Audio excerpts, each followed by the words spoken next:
So I feel like there's a lot of confusion right now about what makes a video look cinematic.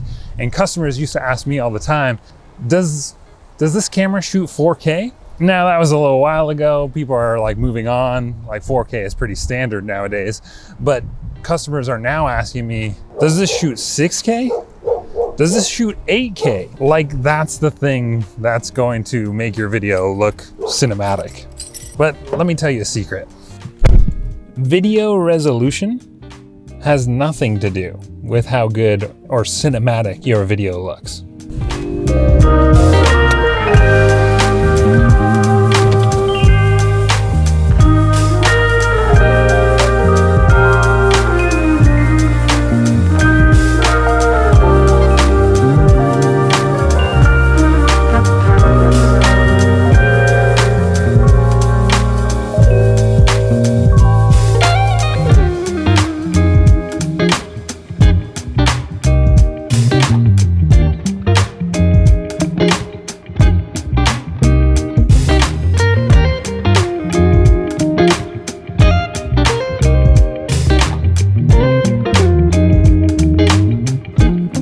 So if you're thinking to yourself like, oh, I need a 12K camera because I'm trying to shoot like a Netflix style movie, think again. This iPhone 7 shoots 4K. It looks terrible. This Sony FX3, this shoots 4K. It looks amazing. Why? If it's not resolution that matters, what does? What's really wild is not that long ago, Oscar nominated films, they were like all shot on Arri. And there was a specific Arri camera that people were obsessed with, and that camera only shot 1080p. Christopher Nolan, this guy, he kind of really changed the game for a lot of directors, and he started shooting large format movies. And if we look at some of his movies that he shot, Oppenheimer, definitely on that list, The Dark Knight, Interstellar, Inception, Tenet, that was a good one. Dunkirk, that was a good one too. And The Dark Knight Rises, there's a few more, but it really was a recent thing where directors like Christopher Nolan were looking for large format cameras, and that meant more resolution. But the standard for Hollywood for a long time was 1080p. Nowadays, 4K, especially in the mirrorless world, is just becoming so common. Like I think if a camera company came out and said, hey, here's a new camera, but it doesn't shoot 4K, people would lose it. And this actually happened, sorta. But more on that in a little bit. Let me get cleaned up here. I'm in the middle of moving, so I apologize right now. This looks a little crazy, but I'll tell you about a few specs that actually matter when it comes to getting cinematic type video. Okay, so I think that looks a little bit more cinematic. We got a Kenko diffusion filter on here, getting that nice little bit of haze. That's not really a spec that you're gonna find in a spec sheet on a camera. This is a filter that you put on top of your lens.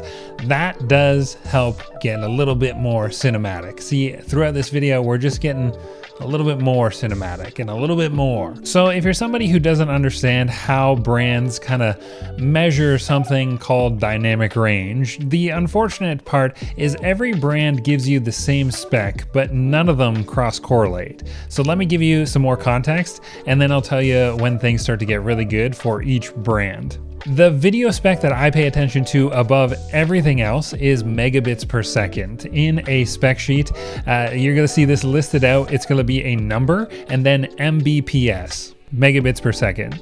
You can see this on every camera brand's website, with the exception of Nikon. They don't list out megabits per second, and that might be one of the reasons why Nikon has yet to capture that higher end video shooter.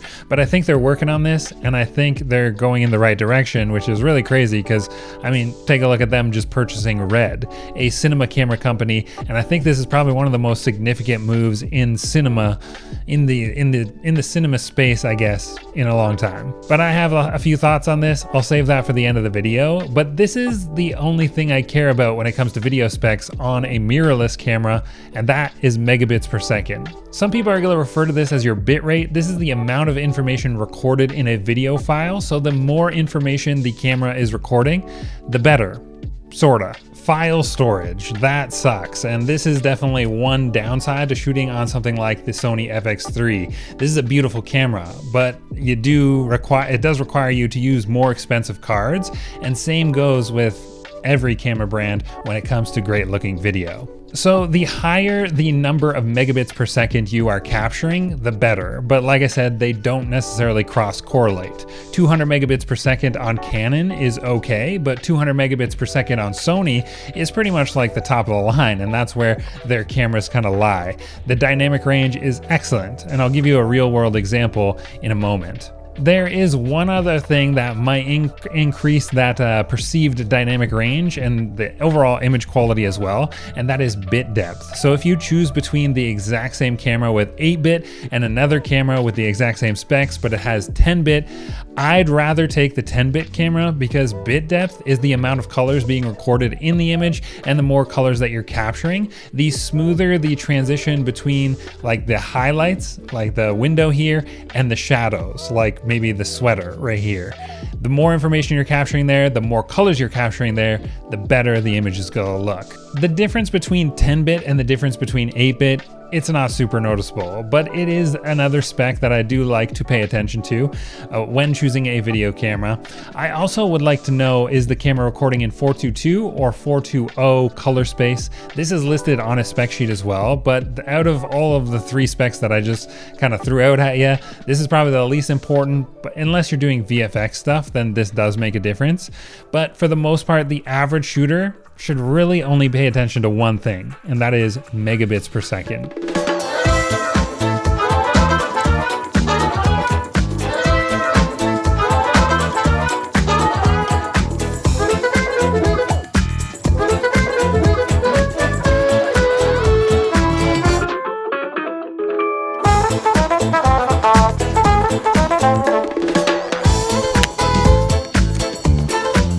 So, quick story for you. Picture this.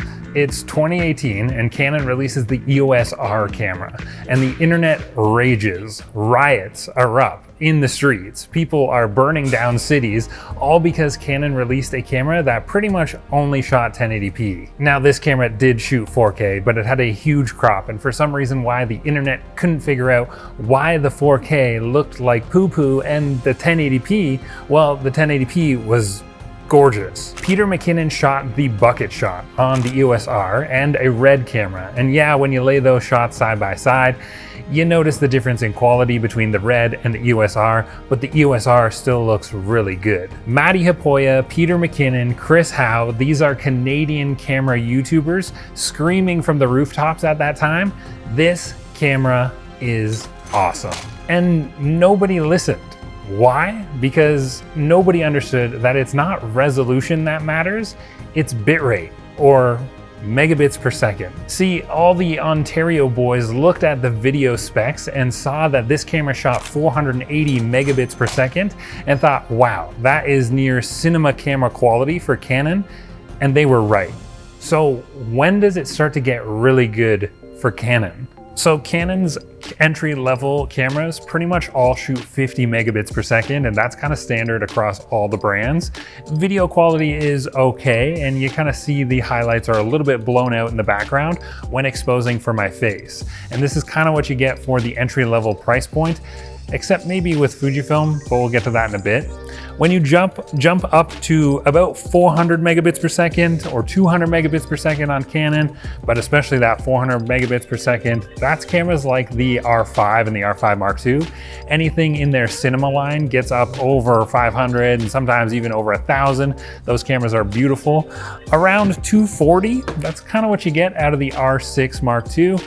Anything more than that is pretty fantastic. Like I said, that 400 megabits per second is a sweet spot, and that's kind of what you get out of the R5 and the R5Mkii. So for Fujifilm, you really are looking at cameras that shoot about 400 megabits per second. That's very good on Fujifilm cameras. That's like the X-T4, X-T5 kind of deal. But 200 megabits per second looks pretty good as well. And you can actually get 200 megabits per second in an entry-level camera now, which is really crazy. And this is why I've been carrying around this box this whole video, really, talking about the Fujifilm and the new X-M5. This is their new camera just released on Monday. I built my whole career off the back of the Fujifilm, so I know a lot about their different models, but this one is brand new. And what Fujifilm was saying was super interesting is you can get 200 megabits per second out of this small little camera. So check this out. This is pretty crazy.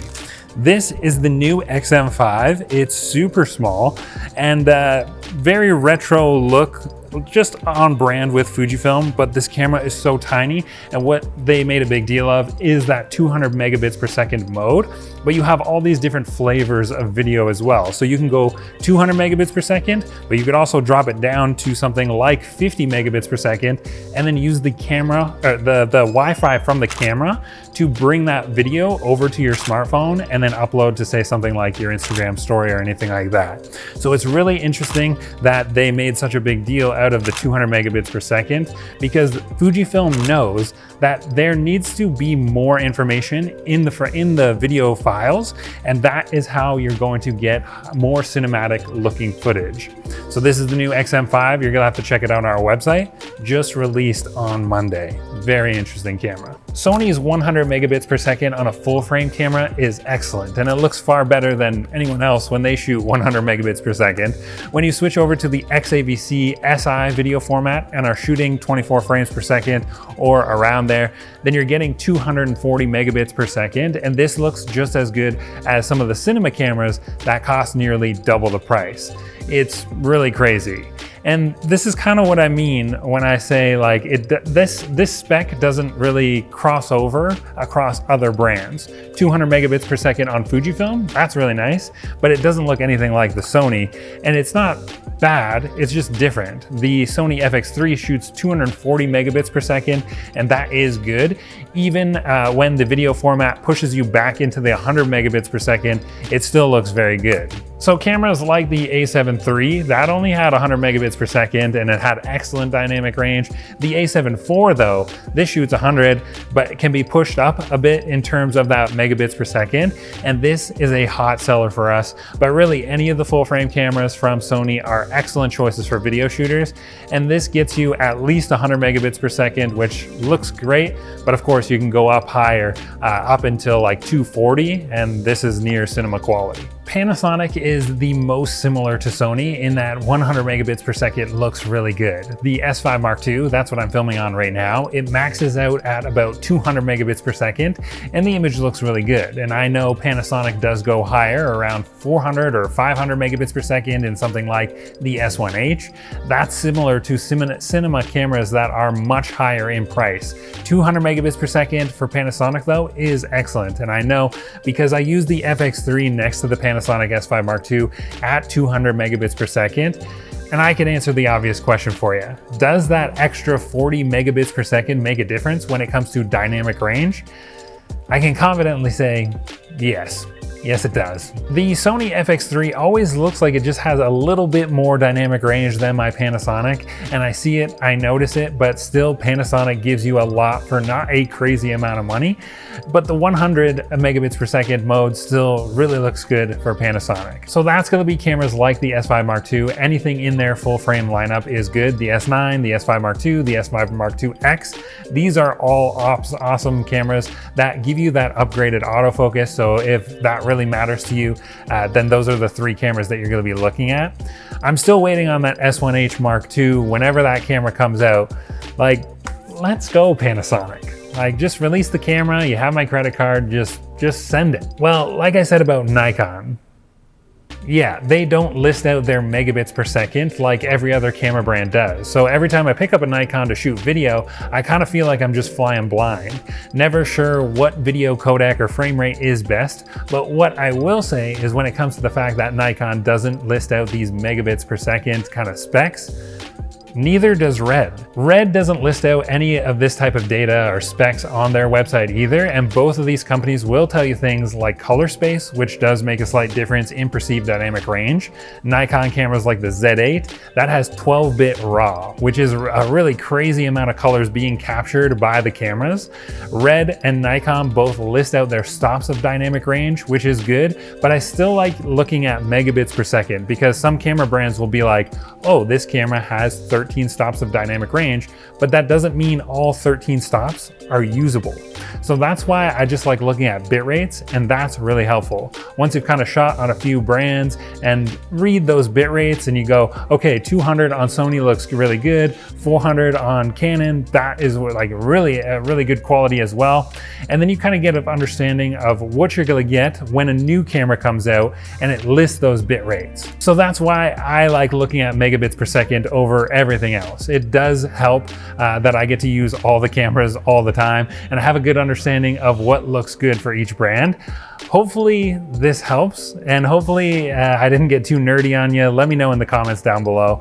I always thought it was funny that the most popular cinema camera company out there for a really long time is Arri, and they only had cameras for a while there that only shot 1080p. I hope it kind of makes you rethink everything. And when I figured this out, it was kind of like unlocking the chest to the Holy Grail.